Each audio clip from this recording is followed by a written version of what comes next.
Hello friends, welcome to my channel మన ఇంటి వంటలు. నేను మీ సుధాను. ఈరోజు మీ ముందుకు వచ్చేసాను చింతపండు పులిహోర. ఒక్కసారి ఈ చింతపండు పులిహోర చేసి రుచి చూడండి, మళ్ళీ మళ్ళీ తినాలి అనిపిస్తుంది. ఇది చేసుకోవడం కూడా చాలా సులభం. ఇప్పుడు ఎలా చేసుకోవాలో చూసేద్దాం పదండి. ఫస్ట్ పులిహోర కోసం చింతపండు నానబెట్టుకోవాలి. నేను తీసుకున్న అన్నంకి ఒక గుప్పెడు చింతపండుని తీసుకున్నాను. గ్రాములలో చెప్పాలంటే 300 గ్రాముల చింతపండుని తీసుకొని చింతపండు పూర్తిగా మునిగే వరకు వాటర్ వేసుకొని అర్ధగంట ముందు నానబెట్టుకోండి. తర్వాత 2 కప్పుల బియ్యంని తీసుకొని నీట్గా క్లీన్ చేసుకొని అన్నం వండి పెట్టుకున్నాను. ఇలా వండుకున్న అన్నంని ఒక బౌల్లోకి ఈ విధంగా పొడి పొడిగా చేసుకొని చల్లార్చుకోండి.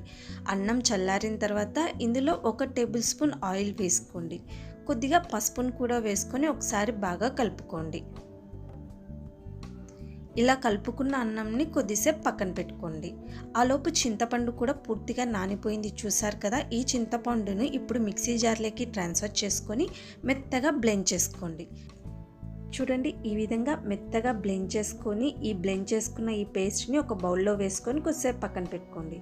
తర్వాత స్టవ్ పైన ప్యాన్ పెట్టుకొని అందులో 1 టేబుల్ స్పూన్ ధనియాలను వేసుకోవాలి, 1/2 టేబుల్ స్పూన్ మెంతులు, 1 టేబుల్ స్పూన్ శనగపప్పు, 1/2 టేబుల్ స్పూన్ మిరియాలు, 1 టేబుల్ స్పూన్ మినప్పప్పు, 1/2 టేబుల్ స్పూన్ ఆవాలను వేసుకొని మీడియం ఫ్లేమ్లో పెట్టుకొని లైట్గా కలర్ మారే వరకు ఫ్రై చేసుకోండి.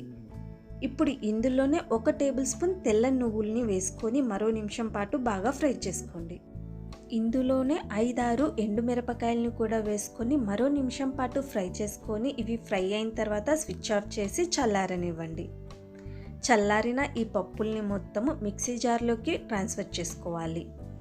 వీటిని మెత్తగా పౌడర్ లాగా బ్లెండ్ చేసుకోండి.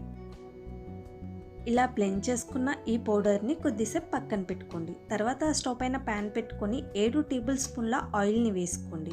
ఆయిల్ హీట్ అయిన తర్వాత 2 టేబుల్ స్పూన్ల పల్లీలను వేసుకొని మీడియం ఫ్లేమ్లో పెట్టుకొని ఫ్రై చేసుకోండి. ఇందులోనే 1 టేబుల్ స్పూన్ శనగపప్పు, 1 టేబుల్ స్పూన్ మినప్పప్పును వేసుకోండి. 2 ఎండుమిరపకాయలను వేసుకోవాలి. ఇందులోనే కొద్దిగా కరివేపాకును కూడా వేసుకొని మీడియం ఫ్లేమ్లో పెట్టుకొని శనగపప్పు మినప్పప్పు లైట్గా కలర్ మారే వరకు ఫ్రై చేసుకోండి. తర్వాత 1/2 టేబుల్ స్పూన్ ఆవాలను కూడా వేసుకొని ఆవాలు చిటపటలాడుతున్నప్పుడు ఇందులో మనం గ్రైండ్ చేసి పెట్టుకున్న చింతపండు పేస్ట్ కూడా వేసుకోండి.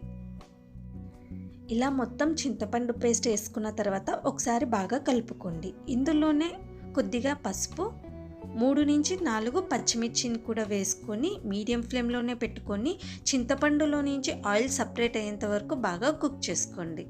చూడండి, ఈ విధంగా ఆయిల్ సపరేట్ అవుతున్నప్పుడు ఇందులో 1 టేబుల్ స్పూన్ బెల్లం వేసుకోండి. రుచికి తగినంత ఉప్పును కూడా వేసుకొని మరోసారి బాగా కలుపుకోండి. ఇలా మొత్తం ఆయిల్ సపరేట్ అవుతున్నప్పుడు ఇందులో మనం గ్రైండ్ చేసి పెట్టుకున్న పౌడర్ ఉంది కదా, ఆ పౌడర్ని మొత్తం ఇక్కడ వేసుకొని మరో నిమిషం పాటు బాగా కలుపుకోండి. ఇలా బాగా కలుపుకున్న తర్వాత స్విచ్ ఆఫ్ చేసేయండి. పులిహోర పేస్ట్ రెడీ అయిపోయింది. ఈ రెడీ అయిన ఈ పులిహోరాన్ని మొత్తం మనము రెడీగా పెట్టుకున్న అన్నంలో వేసుకొని కలుపుకోవాలి. మీకు ఎంతైతే పడుతుందో అంత పులిహోర పేస్ట్ని వేసుకొని అన్నంకి పట్టేలాగా బాగా కలుపుకోండి. ఈ పులిహోర పేస్ట్ మీరు ఫ్రిడ్జ్లో స్టోర్ కూడా చేసుకోవచ్చు. 1 సంవత్సరం పాటు చెడిపోకుండా నిల్వ కూడా ఉంటుంది. ఎప్పుడు అవసరమైతే అప్పుడు పులిహోర చేసుకొని ఎంచక్కా ఎంజాయ్ చేయొచ్చు. చాలా సింపుల్ కదా. మీరు కూడా పండగలకి ఈ పులిహోరని ట్రై చేసి మీకు ఎలా వచ్చిందో నాకు కామెంట్ సెక్షన్లో చెప్పండి.